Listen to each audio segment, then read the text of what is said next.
This is a Geek History of Time, where we connect nerdery to the real world. I'm Damien Harmony. I am a father, I am a Latin teacher, and I am also a huge geek. I'm Ed Blaylock. I'm a father a couple of years older than Damien. I'm a world history teacher, and I'm also a huge geek. I have been playing role-playing games since about the age of 9, and I've been a science fiction fan far longer than that. I was raised to be a Star Wars fan kind of by accident. I don't think my parents realized they were warping me in that way. Warping. Yeah. Because that's Star Trek. That's, yeah. I've had a long and abiding interest with science fiction. Not so much the books, but more like the visual media. The more spectacular, the better. Also grew up a huge Star Wars fan. Saw Star Wars in utero. So I heard the sounds, probably. There you go. Fell asleep at 2 years old when Darth Vader entered in Empire Strikes Back. Woke up, and yes, I was 2, Ed. Woke up and wanted to be black like him because he was the hero. My mom said I couldn't be because being shiny plastic black was not something I could do. I, of course, then said, "You never let me do anything I want to do." Nice. So that's a bit of my geek cred. I've been playing role-playing games probably since 8, seriously since probably 13, and now as a father, bringing other kids into it since my daughter turned 5. Lately, I've been reading a few books. One of the ones I've gone back and started reading again is Punching Nazis and Other Good Ideas by Keith Lowell Jensen. It's an exploration of the punk scene in Sacramento in the 90s, as well as why it's okay and, in fact, recommended that we punch Nazis. You reading any books? On every opportunity, I think, really, and twice on Sundays. Right now, I've been doing an awful lot of background reading on what we're going to be talking about today. And I am working my way through Honor in the Dust, a history of the American occupation of the Philippines. And when I'm not doing either one of those two things, I'm trying very hard to do my homework in Meyer's swordsmanship manual from the 1500s. Nice. And so right now, as far as what gaming I'm actually doing, I'm really excited to be waiting for the arrival of the newest BattleTech basic boxed set. I pre-ordered it a while ago because I'm a whore for these kinds of things. I'm a collector as much as anything else, and this has some gorgeous models in it. So that's a miniatures game. Yes, a tabletop war game that we're going to be talking about in another episode, and several new episodes coming up. Sure. And I have been kind of dormant in our D&D game, but I missed you. I've missed you guys, and I am. Right now, equally dormant in a first edition AD&D campaign with a different group of friends. How about you? What do you got going on? My children are on the 3rd level of their dungeon. Nice. My son is silly about trains, and it turns out there are train tracks on this level because they're going through an old mine. So there's a car. Okay. My daughter tried to hide on it from a gnomish wizard who controls zombies. The zombies attacked her cart and disengaged the brake, and she went rolling down Indiana Jones style. So nice. It was a lot of fun for the two of them. I like it. And they've been fighting zombies, and they've found out that their cleric is actually pretty good at turning the undead. The other game that I'm playing is the game that we started playing together, and that is a 5th edition D&D game. We just finished killing off a bunch of gnolls, killed a displacer beast, as well as a human wannabe gnoll. You're missing out, my friend. I am. Something about being a good dad. It kind of crimps the style. Yeah. So, and eventually, hopefully, my little brother will start up a Scion game. So I'm really internal looking forward. squeeing intensifies. Yes. I'm looking forward to that because I also got in on the Kickstarter for that. So nice. Should eventually get the hard copies. So. Very cool. Yeah. Ed, I got a question for you. Yeah. Do you like stuff? I like stuff. You like things? Some things. Yeah. Not all things, but there's a pretty broad section of things I do like, yes. Okay, thanks, Alexa. That was not creepy. Thank you, shady government listening device agent. It's Jeff Bezos. It's worse. Yeah. So, actually, half and half. But this is the part where we would actually advertise for things and stuff. Yeah, if there was any kind of a pitch going on here, this would be where it would be. This would be so, if you have stuff you want to sell to people who are... Or things. Yes. To people who are, like, hardcore, raging nerds. Yeah. We are your people. Yeah. We will shill... not anything, but a things lot of stuff. We'll things we like, we'll totally shill. So, like, for instance, if you were going to, like, I don't know, advertise for these delicious cinnamon rolls that you buy at Nugget every time you come over to my house, you might talk about how they're both sweet yet slightly savory, and how they're bite-size, and yet each bite is a satisfying bite. I mean, it doesn't leave you wanting for anything. Yeah, no, and they're essentially crack in a box as far as the hit that you get from them. Yes. And if I like cinnamon, I would be all over them. Every once in a while, I try one thinking, I should like them. I should like these. And if I did like them, I would like these. Yes. So, there we go. That's us attempting to be clever and witty at selling stuff. That's and us things. Giving an ad. And things. Giving an ad. So. You'll hear more of those. Hopefully we can get a sponsorship and start making some money off of this and advertising for things. Who knows? Maybe mattresses. I like sleep. I don't get very much of it right now, but I love it so much. I don't like sleep at all. I feel like I'm missing out. Like yeah, it bothers me. And it bothers me that it bothers me. Like, I recognize it's something broken. So there's like meta bother going on there. Oh, massive on a huge meta level. Yeah, that's really absolutely. Yeah, it's not good. I lose a lot of sleep over it. So one of us is a stand-up comic. Can you tell who it is, ladies and gentlemen? So and then we would advertise other things that we also like. So like mattresses or linens or I don't know, like dice. Some sort of dice, Chessex, if you want to throw some money our way. Yeah, or if you're your guys. A friendly local gaming store. That doesn't run far to the right of the Koch brothers. Like, I'd be happy to shill for you. Like, and even if you do, I think I'd be okay shilling for you. We'd be okay shilling for you because on community, some levels, and you offer a good service. But so we would definitely advertise for such things. But in the meantime, I would just tell you to go out and buy Keith Lowell Jensen's book, Punching Nazis and Other Good Ideas. It's a fun read. The chapters are short. They're very personal. It's very very funny. He's a stand-up comic as well, and very conventional about his life. Yeah, I've seen him do his stuff. He is very funny. I can believe that book is well worth reading. And I'm just going to throw out here because I want to try to beg favors from somebody. If you're going to buy a training sword. Hey, Geek Nation. Something went wrong with the audio, so cut out the beginning of the intro, but rest assured, Ed was shilling hard and doing a really good job of it, and then his opening to the Warhammer 40k essentially amounted to me not knowing much of anything and making a joke about Margaret Thatcher's butt. I apologize for the interruption, but we're going to pick up right where we left off because it was still very early in the process, and his explanation still works really well. System here as well, but it's a lot less formalized. If you have more money, you're kind of an upper class, but there's not the same. Unless it's in the South, and then it's based on color. Yeah. But so yes, I think to a certain extent there was a great deal more buy-in in terms of look, we're all in this together, keep our sticks on the ice kind of thing.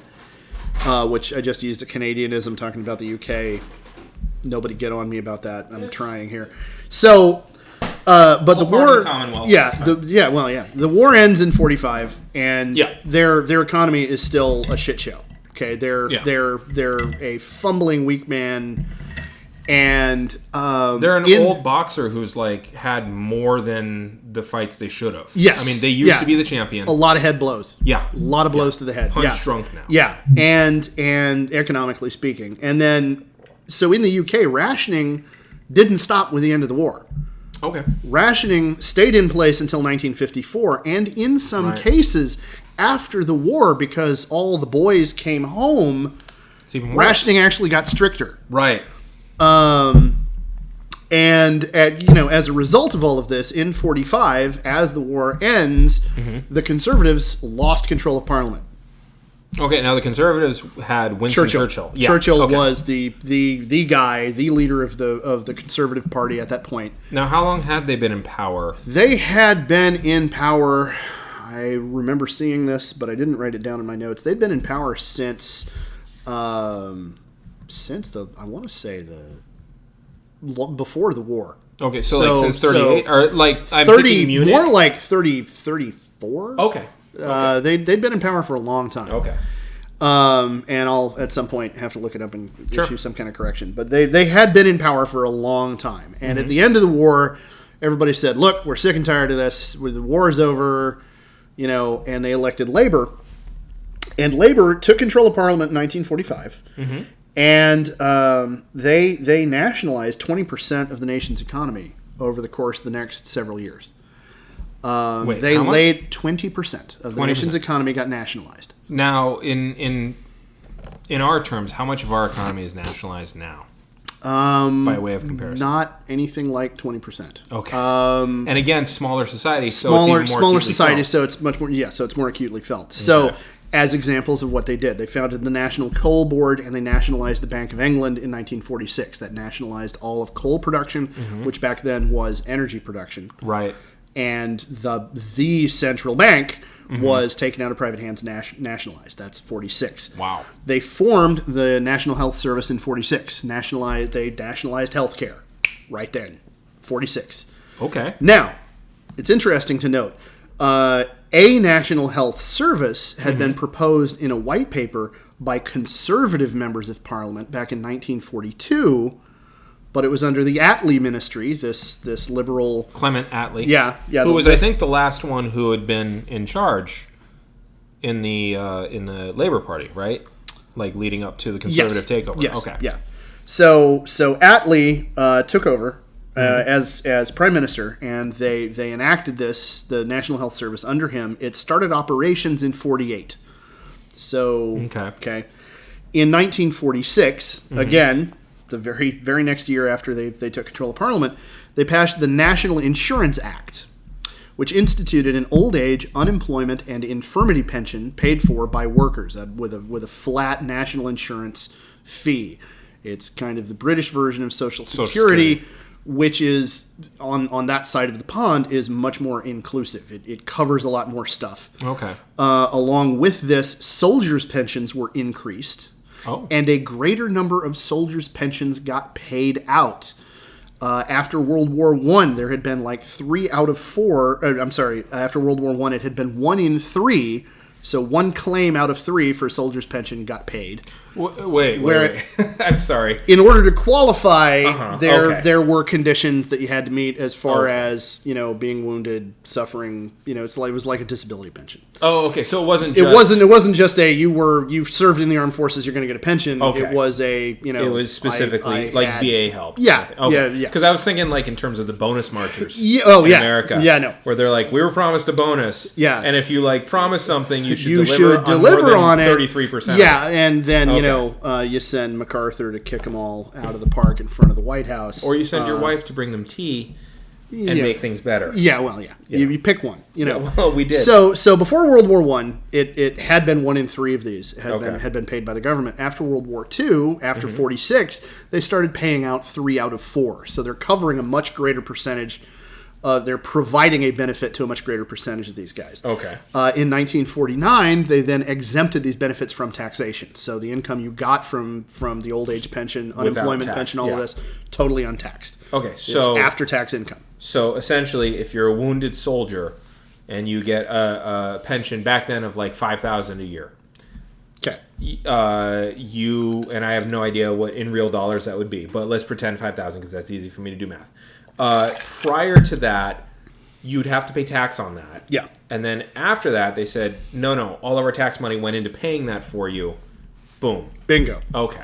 Yeah, and so they exempted. So they're really taking care of the common welfare. Yes, this is they are founding the British welfare state as we have known it ever since. And this is the Labour Party doing this? Labour Party doing this. Okay, but the Conservative Party isn't well, here's the deal. At this point, the Conservative Party was out of power, couldn't really stop them.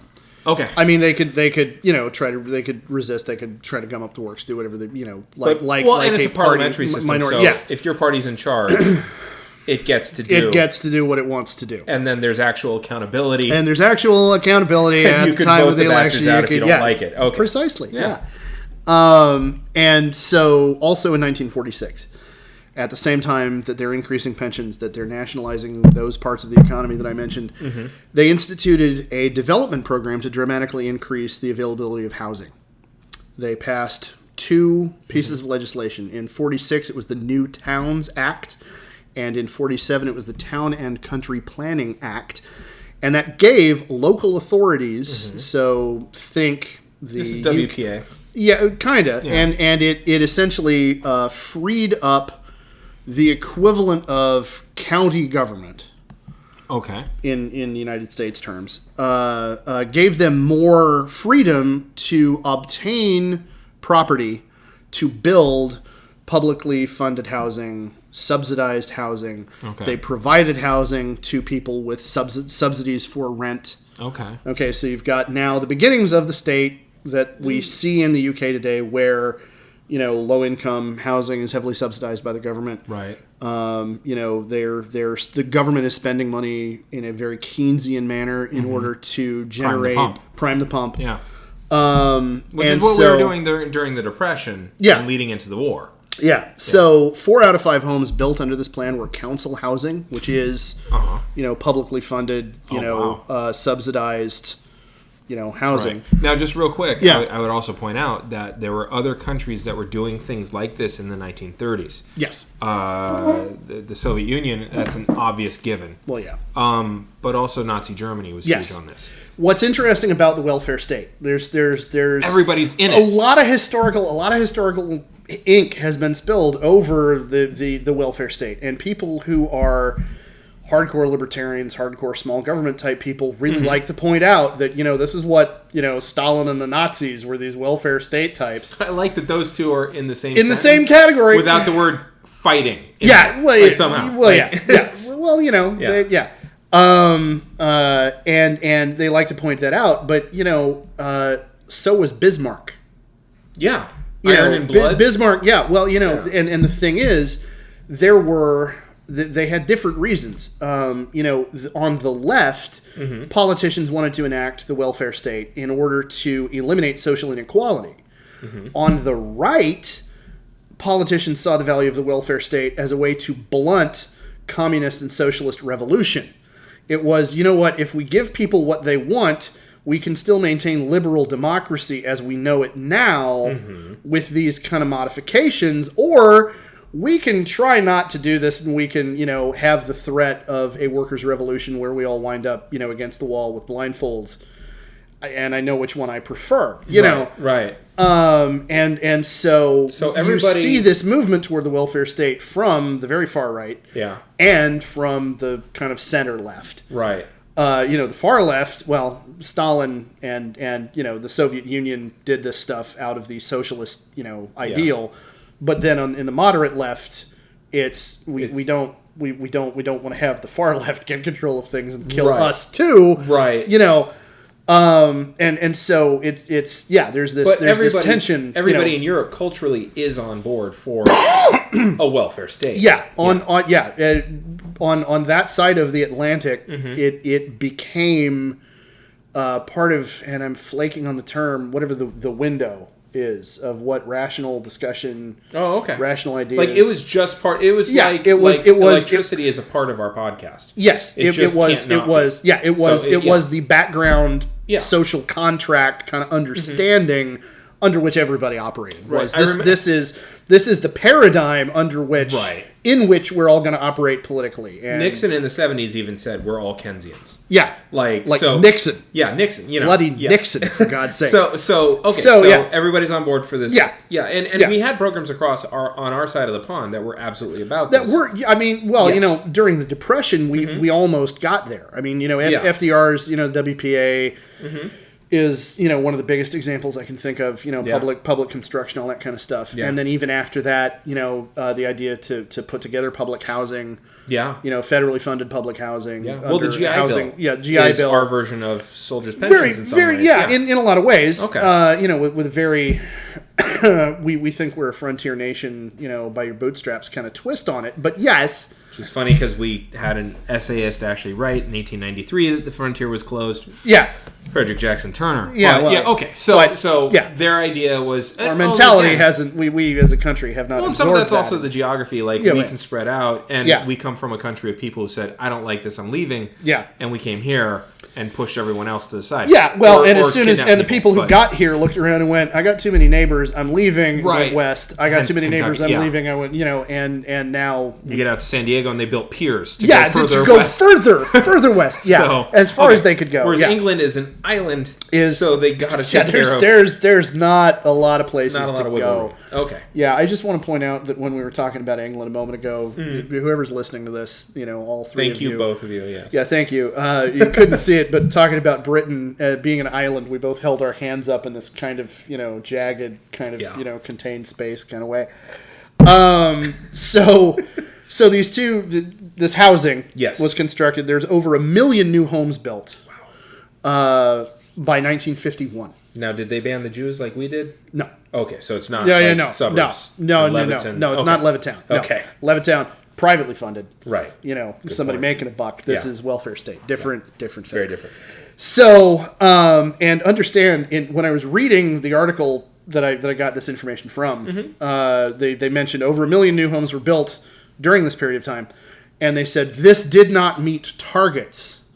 But it is an achievement nonetheless. Right. This was ambitious stuff. This was you said, they'd been blitzed. Yes. So not only had they been blitzed, but also they'd lived in a society prior to this where housing was woefully inadequate, especially in urban centers. Yes. So they're really trying to fix that because one thing that creates a hotbed for fascism is poverty, and revolutionary Marxism, any kind of revolutionary ideology. I just don't want to horseshoe that. Well, because they fought against. Although they were deathly afraid of. They were terrified. Right. Absolutely, right. That's the reason I want to make sure to mention Marxism, Leninism in that space is because that's what they were afraid of. Yeah. As far as they knew, fascism was dead. Yeah. Good times. French philosophers actually at least said, it could come back. Yeah. Yeah, well, yeah. So anyway, sorry. Missed their targets. Sad face. So they missed their targets, but it was an achievement nonetheless. Mm-hmm. Very British kind of way of saying it. We kept our end up. Very post-war British way of saying it. Yeah. I should be very clear. So in 1947, they nationalized the electrical grid. Okay. And formed British Electric Authority. British Transport Commission was formed in 1948, nationalizing railways, inland waterways, and not all, but a significant portion of road haulage. So like Teamsters? Yeah. Okay. Yeah. So now it should also be noted here at the same time that broadcast media had been run as a pseudo arm of the government. I mean, they had, independence editorially, journalistically, but it was funded by tax dollars. There was a national license that you had to pay back then, still I think do. Yes, you do. You have to pay a license fee if you buy a TV set or a radio. Oh, wow. That's part of the purchase price of whatever you're buying, and that pays for Auntie Beeb. Right. And so the BBC had been this semi-governmental part of the economy since the 20s, even earlier than that. Now, so when we talk about the consensus, except for very specific differences of position on nationalization versus private enterprise and a tug of war over nationalized versus local control of services, both Labor and the Conservatives subscribed to what we call the post-war consensus. Welfare state was built largely by Labor and allowed to remain in place by the Conservatives. So in 51, you'll notice the date 51 comes up a lot in some of this stuff. That's because that's when the Attlee ministry went away. Okay. Because they went for new elections and the Conservatives won just narrow enough a majority to take back control of the government. And Churchill returned. By the way, I very highly recommend the Netflix series The Crown. Oh, okay. About Elizabeth. Okay. Current Queen Elizabeth. Sure. II. The portrayal of Churchill in that series is a remarkable acting tour de force.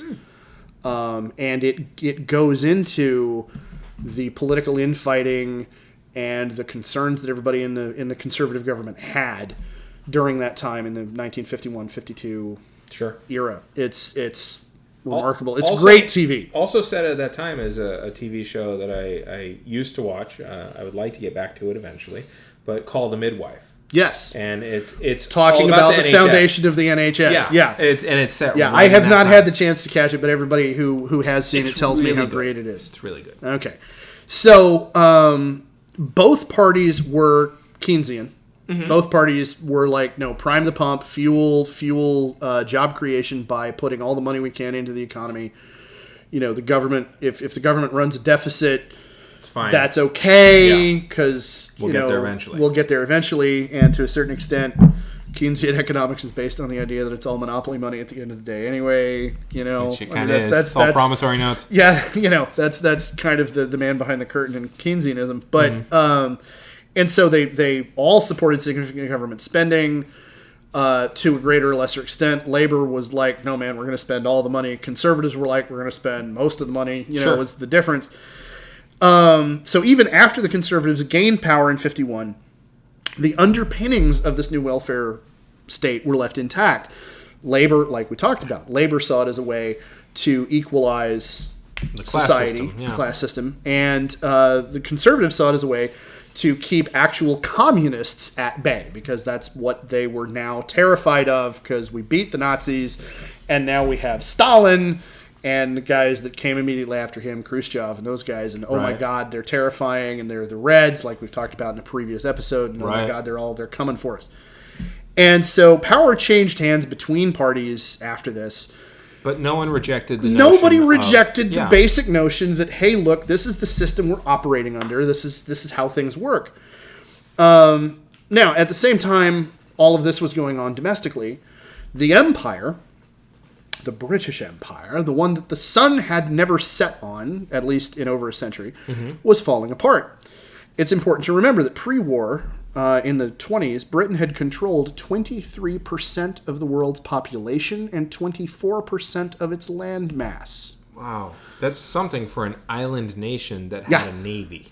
Yeah, that had the most powerful navy in the world. The British Navy. But the Navy doesn't. Seas. They're not ground pounders. No, they're not. So, but British Tommies had been marching all over the world, and it. In an interesting parallel with the Romans, one of the things the Brits were really good at doing was taking control of an area, giving some level of semi-local control to the people living there, and then getting them to do the ruling, buy into the empire and send their soldiers to fight on behalf of the empire. This is what got us Idi Amin, by the way. This is straight up. Yeah, like literally, he's a British special service fighter. Yes. Yeah. It is. Yes. This is what got us the Gurkhas. Yeah. Who are possibly the most terrifying individuals on the planet. Oh. Like. Not pickles. No, not Gherkins. Oh, okay. Gurkhas. Sorry, I didn't hear it. Yeah. No. I was like, cool. Yoda's species. Yeah. No. Nice. Yeah. That's Warty good. And green. Yeah. No. But the Gurkhas are scary as shit. Yeah, they're terrifying. Yeah. And a whole bunch of other provincial. Military kind of units that spent a lot of time bleeding and dying in World War II. Yes. For the sake of the crown. The crown back in England. Right. That they'd never see. Well, that they'd never see. They were fighting the Japanese off in Asia. They were fighting, the Nazis in Africa. Right. The Italians in Africa. And, if you want to hear somebody who's bitter about the British Empire, talk to anybody who was an Anzac soldier, and you'll get some stories, and so... So this empire is crumbling. This empire now is crumbling, but I want to talk a little bit about just exactly how big it had been. Okay. If I say that it stretched from, Cape Town to Zanzibar, that doesn't sound like much because that's not very far. But it stretched from Cape Town to Zanzibar the long way round.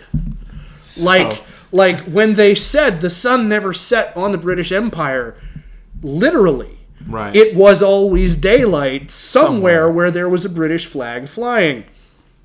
And the whole thing was run from and for the benefit of Britain. Mm-hmm. Now, its biggest part was India in terms of... It's the jewel of the crown. The jewel in the crown. In terms of population and economic importance. That was it. But, there were vital resources in Burma, in Malaya, in other parts of, in Africa and other parts of the empire that were economically critically important. The smallest part would be hard to define, but the Falkland Islands are probably in contention, and we're going to get back to that. More penguins than people. Yeah. Between 45 and 65, the empire gradually fell apart. Actually, fun little statistic about that. Yeah. Prior to 1945, any uprising by a colonial power, by people who had been colonized by Europeans, found zero success up to 1945. After 1945, not a single one found failure. Yeah. It's really quite something. Well, yeah, and it is a very stark reminder of just exactly how badly Europe got the shit kicked out of it. Well, and also, when you train people to go shoot other white people, they learn they can shoot white people. And they learned that they can actually be pretty good at it. Yeah. And like they don't let go of that training after. You don't detrain them. You don't train them to go fight and then have them suddenly forget. So save your empire, you have enabled your empire to be lost. You have good. Well, yeah. So between 45 and 65, empire is falling apart, and the Attlee ministry actively worked to decolonize, starting with India, because they're spending all this money at home. Right. They don't have the money to spend on trying to make sure India stays part of the empire, to make sure that South Africa stays part of the empire. Right. So it was a conscious choice to try to keep them in. Yes, there was, at least by the first Labour government after the war, there was a conscious choice to try to keep them in place. Churchill railed against it after he came back into power. He didn't want to let India go. Right. And that's Bevan was against it. Yeah. And so that was one of the big differences between conservatives and Labour during this time period. Was whether or not to hold on to the empire. Labour was in power immediately after the war, and they were like, no, we're doing it. India and Pakistan split off in 47, ahead of the ministry's schedule. The ministry had been like, we're going to let him. So very British. We're going to let him go. Yeah, we're going to let him go in 48. Right. Was they're gonna we need to squeeze more we're resources. Ready. Well, and there was this fear of, if we let them go too soon, they're not going to understand what they're doing. We have to train them up better, And good on them for at least acknowledging that, hey, we need to train civil servants, because when Belgium left the DRC, Congo, they unscrewed the light bulb. And left. And left. Whoever the last one is out, turn off the lights and take the light bulbs. Take all the wiring. They actually took the light bulbs. Really. Yeah, they really did. I had not known that. Yeah, holy cow. It was insane. Yeah, well, screw thanks for all the rubber. Yeah, screw the Belgians. Yeah. The only one of them who's ever been any good is Hercule Poirot. And he's fictitious. So the schedule for India and Pakistan split off had been, we're gonna let him go in 48. We're gonna train up civil service. We're gonna do this stuff. Sure. And while we're at it, we're gonna get as much revenue out of them as we can. Because we need it. But Mountbatten, who was the last viceroy, said, if we try to hold on to him any longer, they're going to kill everyone, and I mean everyone. They're going to kill all of us Brits who are here because we're the man keeping them down, and they're going to kill each other because they've wanted to kill each other for the last 400 years or however long it's been that we've been here, and we've been stoking those fires. To be honest, having one group police another, we have been on the one hand actively stoking those fires, and then on the other hand doing stuff to keep them, from doing that. We've been oppressing both of them in ways to keep them from doing that. Once we're gone, the lid will blow off the pressure cooker, and and so in 47, Mountbatten said we can't hold on to him that long, and they moved the time. He moved the timetable up, and when they split, basically anybody who studied the history of that knows that, all of the, the Muslims who were living in what became India and the Hindus in what became Pakistan had to pack up sticks, pick up stakes and move. And partition. And, in partition, and, thousands of people, tens of thousands of people wound up dying in sectarian violence anyway. Yeah. I wouldn't say anyway. I would say as a result. Of the way the British had run things, and had left it. Yeah. Despite the best efforts of the guys who tried to keep everything under control at the last minute. Sure, is kind of what I meant. Yeah. So that was 47. Now a rare exception to this, we're going to let the Empire go, was the Malay emergency in 1948. Okay. In Malaya, there was an insurrection, and the British clamped down on it very, very hard. It was by Malay Chinese, so ethnic Chinese living in what is now part of Malaysia. Okay. And they were communists. It was a communist uprising in Malaya, and that was the one example where this decolonization movement was not applied by the Labor government. They said, well, no, okay, these guys are communists. We can't let go of this colony when there is this chance that it's going to go red. Now that sounds very, and what year was that? 48. Now that's very echoey of ultimately the Truman Doctrine, which is we can't let Greece and let Turkey go communist, even though they're not part of our geostrategic sphere. They are part of our ideological geostrategic sphere. And Truman Doctrine turns into Kennedy Doctrine, turns into Korea, turns into Vietnam. I mean, it's the same. It's the dominoes theory, not wanting dominoes and we can't let Malaya go commie. This is the Labor government. This is the Labor government, right? Labor, the left. So, the left doing this, and so this process continued of decolonization. Sure. Now in '56, the Conservatives are back in power, and the Suez Crisis occurred. Oh yeah. Okay, so Nasser nationalized the Suez Canal. This is in Egypt.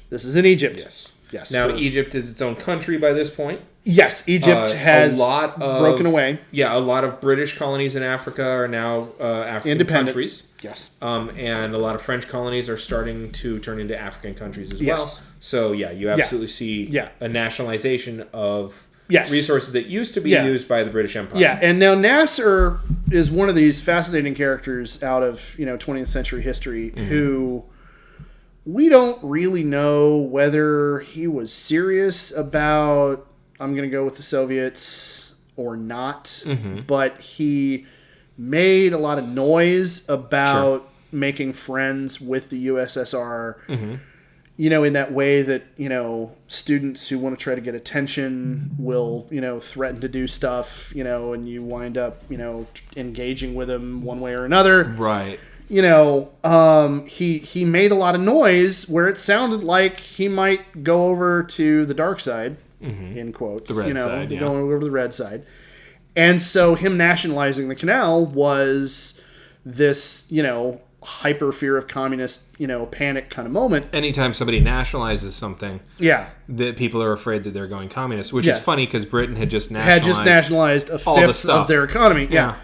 But in this case, it was the Suez Canal, which is vital to, even to this day, it's vital for trade, all over the world. Well, in 1953, Iran had tried to nationalize their oil fields. So you have... And the British were heavily entrenched in the Arab and Persian worlds. Oh, yeah. And so, I believe on my Axis and Allies map, it was called Anglo-Egyptian Sudan. Yes. So you have a tremendous fear of all of these folks that the British had previously colonized, nationalizing everything and essentially crippling the structures of empire, even if empire was on its way out. Oh, yeah. Yeah. So while all of that is going on, while this kind of double whammy of decay is happening, the Suez Crisis happens, and the British decide that they're going to invade, and they create this whole, I mean, it was an honest-to-God conspiracy theory, and they failed. The long and the short of it is they tried to get the Israelis involved. There's a bunch of people. It was a complicated scheme. Militarily, they totally succeeded. The SAS showed up, kicked ass. They took forceful military control of the Suez Canal. But they couldn't hold on to it because Truman was pissed. Why? Because the British had not consulted with the United States when they were doing all of this planning. Now, isn't this the one time the U.S. and the USSR ended up on the same side of an issue? Yeah. In the Security Conference? Yes. Yeah, okay. Yeah. And in the United Nations Security Council, basically everybody said, the fuck, UK? And they faced so much political blowback from everybody else in the world. And remember, at this time, they owed us hundreds of millions of dollars, billions of dollars in loans. And they were not strong enough militarily to stand without NATO against what they deemed as the Red Menace. And, you know, the president of the United States basically got on the phone and read the Riot Act to the prime minister of the UK, and they pulled everything out. Wow. And they abandoned. They had won. Like, militarily, the British Army and SAS had taken control of the canal. They owned it, and then they had to back out with their tail between their legs politically. Now, after this, Truman ordered a military parade in America, right? Because that's how we celebrate our greatness. Is that No. Oh. He said the opposite. He said we don't do that because that would make us look weak. Oh, weird. That would make us look weak. Wow. Yeah. Well, was it the cost that made him not want to do that, or was it just an ideological? No. It was just simply an ideological thing that we're Americans and we don't do that stuff because that's what totalitarian governments like the USSR do. Okay. Wait. So like let's say that like Truman was. Or let's go back a little bit to Teddy Roosevelt, because he was boisterous, and he would have loved a military parade. Parade would be great, and but no, not that. Okay, we don't do that. Like, what about like pushing other people out of the way so you can go further up the line? Like he would have done. No, he was at the back of the line with his cowboy. Yeah, weird. Yeah, wow, something must have changed. Funny. So something. So, it was nice when we had, decorum, as part of our political system. So anyway, sorry, rhapsodizing about the past. So what wound up happening was this wound up the Suez, the failure of the seizure of the Suez Canal was a really major blow to British confidence. Thatcher herself, when she got into power, when she was in politics, herself said that Suez dealt a major blow to British confidence, that prior to Suez, they had thought they could do anything. After Suez, they thought they couldn't do anything. Oh, wow. That it was this neurotic kind of, we got to play second fiddle to everybody, And it was this, like, psychologically defining moment for a generation where we're just not the people who do that stuff anymore. That's just not. We don't have the military strength. We don't have the political. So what year was the Suez? 56. 50. So like, let's say if we fast forward by a generation. Yeah. And everybody ages about 20, 23 years. Yeah. That if you were a politician looking to, capitalize on that neurosis, that shame, you would want to make Britain great again. And you could run and say, we used to do these really strong things, and maybe we should do those again. And by this point, people might be wanting to get rid of that neurosis. Might want to kind of do something about that. Yeah. That is part of what I'm going to get to. Okay. But that's maybe overstating that part of things a little bit, because there are some more. I'm an American, not a Brit. Well, so. there's some more immediate kind of issues that come up there. But the point I'm trying to make here, talking about all this, is that politically and culturally, the British Empire became part of history for the generation born after the war. It was not. It was the empire was not a their lived. zeitgeist. It was not a lived experience for them, and a memory, maybe cherished, maybe not, for the generations prior. Yeah. Okay. So we have the welfare state has become the norm. Most Britons are focused more on domestic concerns than on British power and prestige abroad at this point. In media, in Great Britain, especially in science fiction, this is the era of Doctor Who. This is when Who starts, and this is the story of a mostly benevolent, time-traveling, adventuring alien. This is the era of the Quatermass series of radio. Wait, Doctor Who starts in the 50s. Doctor Who starts in the 60s. 60s. Okay. Doctor Who is a decade okay. after that. But in the 60s, in this interwar consensus period, we have Doctor Who. We have the Quatermass series of radio dramas and movies. If you're not familiar with them, look them up. They're a hoot. They're so much an artifact of that time. Okay. But also the Triffids, Day of the Triffids, is from this kind of era. God, that's so, okay. Can you characterize like Doctor Who? I've never watched an episode. Oh my God. I know. So can you just characterize what it's like? Because I want to draw a comparison between that and something going on in America around the same time. Doctor Who is essentially optimistic.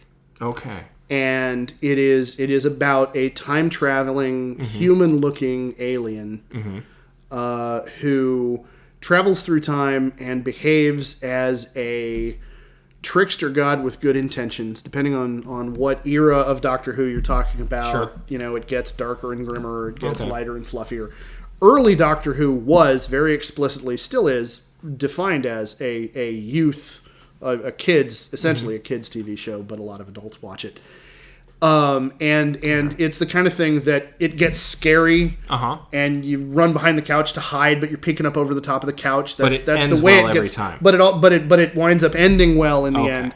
The bad guy is always defeated. Virtue wins out in the end. Wow. Different doctors have to sometimes do things that are maybe morally dubious, but that comes in. That doesn't come in until decades later.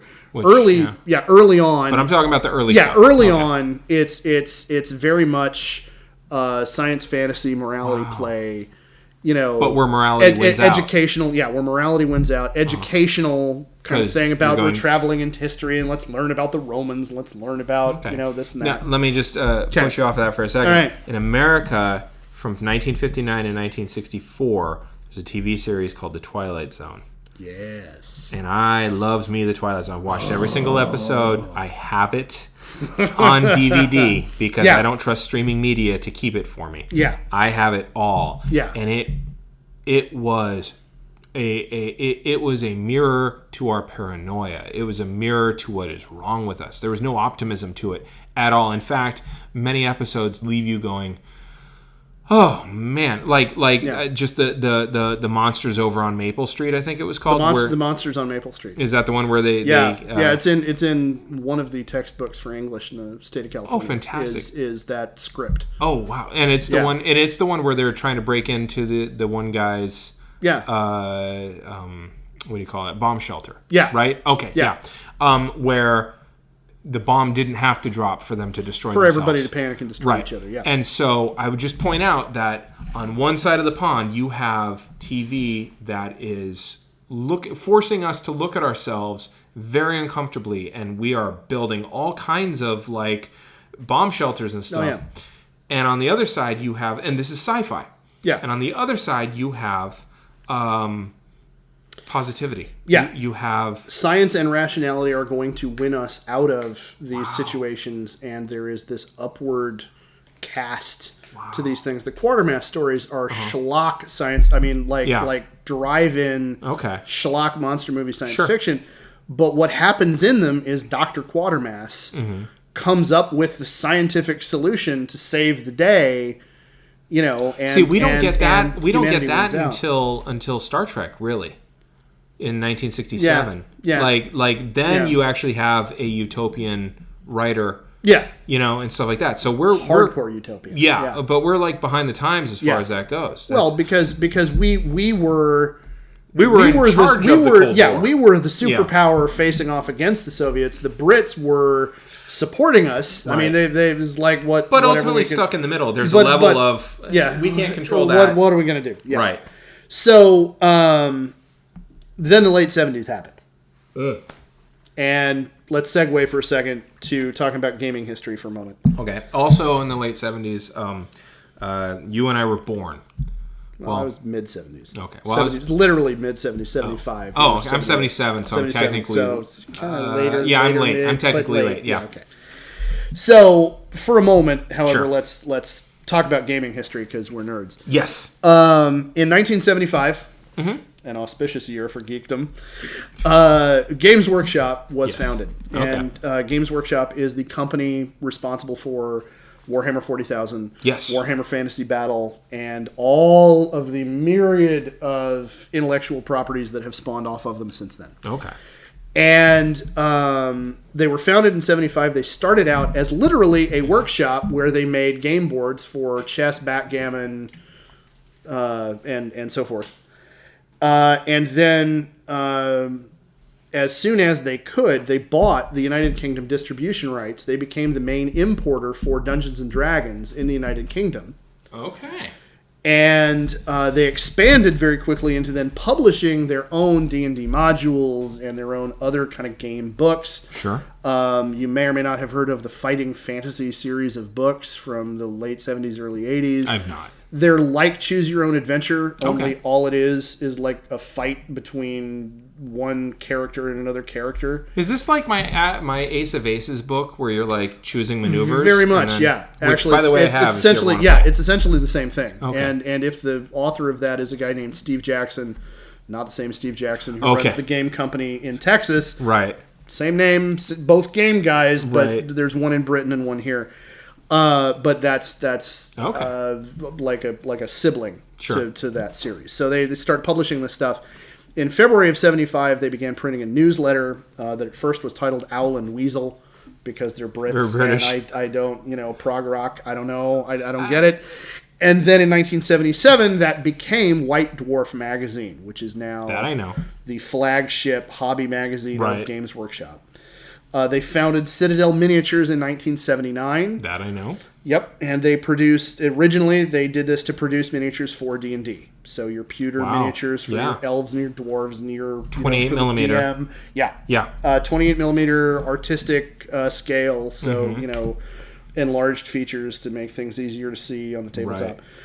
And sculptors, being creative types, they were, sculpting wizards and elves and goblins and orcs and all that stuff. And they played around and they did, a couple of one-off kind of sci-fi little miniatures, Oh, space elves and okay. space orcs, and and it was all kind of done tongue-in-cheek, Sure. kind of as a joke, Now, real quick, let me ask Yeah. you: are these the same people who are developing miniatures for like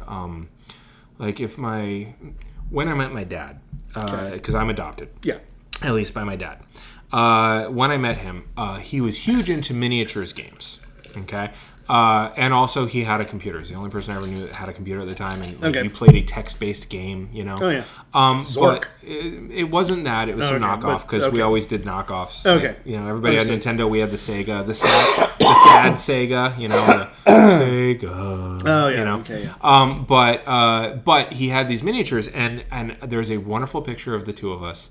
I'm 5, and I'm laying on my belly, legs up in the air like a 5-year-old does, and helping him build the buildings for Waterloo. And Wow. yes, so like those that were on a plank of some sort, and Oh, yeah. there was grass, and then Oh, yeah. Oh, wow. yeah, and, It is and a there was hardcore game. Oh, he was huge Holy into that. crap. Yeah. So that was like my introduction. Nice. Yes. Yeah. So now Citadel did not they make- do okay. historical stuff. Who did that? Do Raoul you know? Partha, Okay. which is mostly defunct now, but they still have operations in Europe, and Okay. you can get reprints of their stuff Sure. from Ironwind Metals. By the way, if you're listening, I'd totally shill your stuff forever. I would too. It apparently is You know. tied to my childhood. So Yeah. please. So For all your Ironwood Metals needs. there you go. So they founded Citadel in '79, and they started making miniatures for D&D and for this other stuff. And now we're going to circle back around to that here in a little bit. Okay. But now I originally thought that I was going to ask you what you remember about the late 70s, but I remembered that you're 2.5 years younger than I am, and the answer would be some variation on nothing. Yeah. So let me tell you, as somebody slightly older, I don't remember a goddamn thing either. I was only 4 in 1979, and my clearest memories of the 70s involve my toys, the Christmas when I got a rocking horse, and one of my early birthday cakes. Sure. I have Pinocchio. I have photos. Yeah, but they're not actual memories. There's no clear actual memory in your head. Yeah. So thankfully we're historians and we can look things up. Indeed. And the overview of the late 70s, it sucked. Yeah. It was an awful time. It was a dismal time in world history. It was, after the Iranian Revolution, there was an oil crisis that was caused not so much by an actual shortage, but just by worldwide panic. Well, there was also an oil shortage in 73, which I'm going to talk about in a second. Okay. Because that earlier oil crisis in 73 had started a spiral of stagflation, which was a whole new economic term. Yes. It had never happened on any kind of a large enough scale to be defined before, but worldwide, prices were going up and unemployment was also going up. Yeah. And historically, economists were all looking at it like, how did that happen? What? Yeah. No, wait. Are you high? Am I high? Like, wait. Because that was not a set of circumstances that had ever been seen before. Yeah. And well, it turns out that Keynesian economics works really, really well, except for you get to a point where everybody's bought all the shit they need. Yeah, and then Keynesian economics stops being as effective. Yeah, Keynesian economics is a lot like rehab and maybe CPR. And you don't do those walking around. Yeah, once you're up and actually stable, you don't actually want to continue doing compressions on somebody's chest. Right. Now you can certainly dial it back a little. Yeah. Keynesian economics isn't just chest compressions. Well, yeah, but you do want to dial it back a little and get into some other stuff. The other thing you need to find other tools. Yeah. Is kind of what we're saying. Well, and also the derivations that America and Britain were using on Keynesian economics was based on the world is bleeding to death. America is going to save it with money. And by the 1970s, I mean, we're talking 3 decades later, a generation and a half has passed, and Japan is on its feet economically. And Japan is eating the United States' lunch. Yes. Which I'm going to talk about when we talk about BattleTech, because that's relevant there. Okay. Hi there, Kurita Combine. How you doing?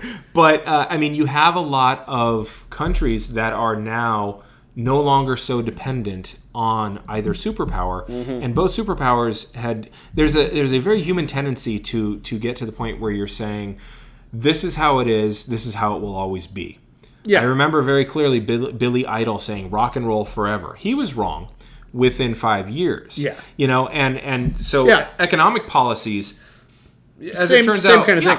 Well, and eventually you figure out that, just because you have a hammer doesn't mean every problem is in fact a nail. Yes, is indeed true. And that's what wound up happening. And so in the UK, again, smaller economy, canary in a coal mine kind of effect.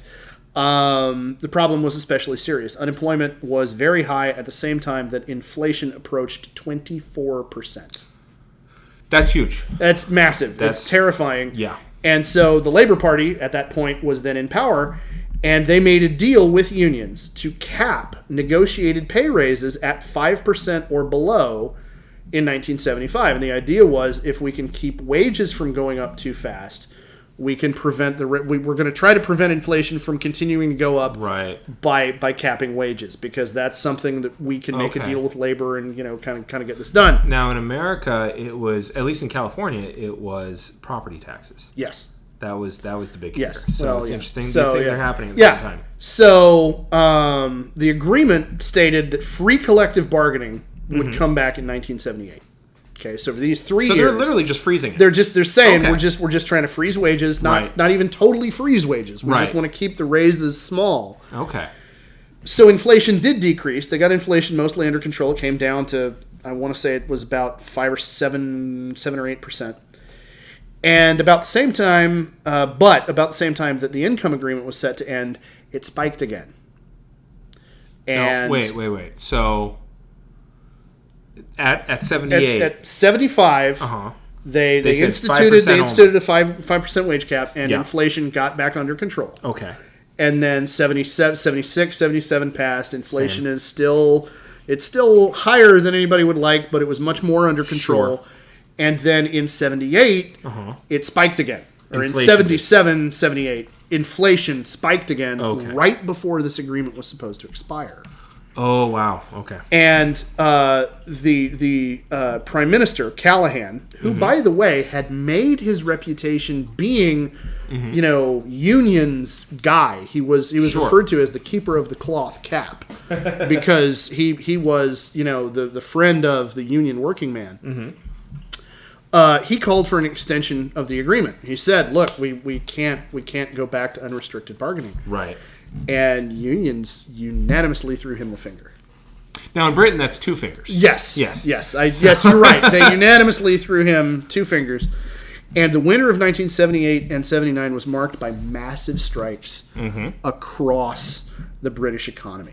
Now that's interesting because in America, we see a parallel thing happening, and these two societies are intrinsically linked. But in America, you see something very similar, and you start to see a lot of labor unrest. Yeah. And a lot of it is because this labor is in a lot of sectors that is now open to foreign trade. Competition. Yeah, and competition. But others are in things that probably should have been public sectors that aren't. Yeah. I'm thinking of the Air Traffic Controllers Union and stuff like that.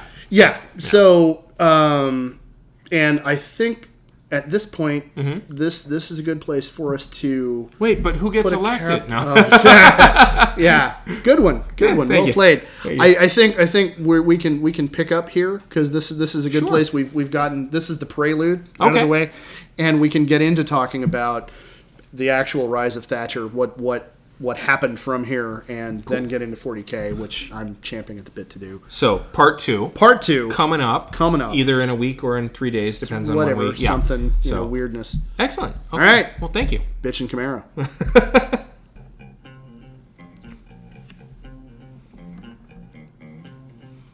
All right, so we're halfway through talking about Warhammer 40,000 and Thatcherism. What struck you? What is your big takeaway from this? Well, and I tried to highlight this as a point, was that if you look at the post-war consensus, it's not just, we got to rebuild, but that the welfare state absolutely needs to be baked into this if we're going to, A, stop communism, which it was a huge goal of the British. They were just super scared of it. But also, B, address the situation that brought about fascism. And I just get a kick out of the fact that every time fascism is there's a whole bunch of people wringing their hands about communism instead. It's like those are opposites, and they do not come and meet. It's not a horseshoe at all, and yet people react to them as though they're equally as bad. And it's like, no, it's so. That was the thing. I really liked what you had to say about Doctor Who. I found that fascinating beyond its representation in the episode. So I really like that. Yeah. So, hey, how did your sortie thing go? Did that happen? No, it hadn't happened yet. That's cool. The 25th. Oh, that's right. It's the 25th. Okay. And plans have actually come up. I'm not going to be able to make it, but anybody who is going to be here in Sacramento, in town, I do recommend it. It's a very minor street fight being thrown by the Sacramento Fry Fetcher Guild. A whole bunch of guys with, blunted longswords. And we're inviting people from all over the state to come and, good-naturedly fight like friends. That's fantastic. Like friends do. I'm looking at my calendar to see what I have that maybe I could bring my children to. It's going to be at the Sacramento Turnverein, which is the German Cultural Association historical building in its own right. Oh, nice. Interesting history there. Yeah. I highly recommend it if you have the time and the opportunity to go by. It's going to be a fun time for everybody. Cool.